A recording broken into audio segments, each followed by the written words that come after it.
Nagtago ka ba muna? Dito nagpahinga ako talaga. 3 months. Wow. Ang Ang tagal. Ayoko umarap sa chart. Oo. Parang, nakakita kong chart, no.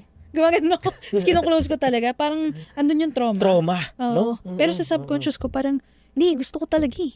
Nag-iingay yung utak ko na gagawin ko pa rin to. Tapos at the same time, sa present self, parang masasabi ko, natalo ako eh. Nagtatalo siya, gawin mo, hindi. Pero bakit ginawa ko pa rin? Kasi nga, gusto ko mapatunayan sa sarili ko na kaya ko ma-break through yun at kaya ko maging disciplined, hindi lang in life, kundi pati sa trading.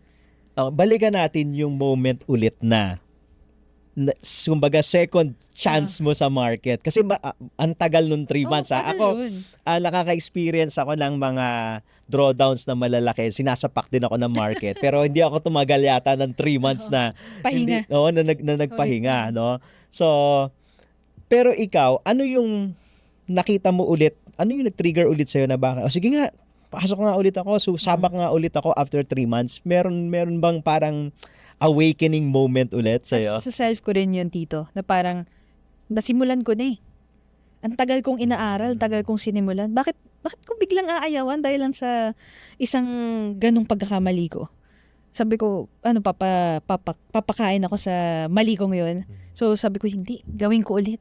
Tapos pag open ko ng chart dito, parang hindi ko na alam ulit. Ganun yung feeling. Pero in-overcome ko yun.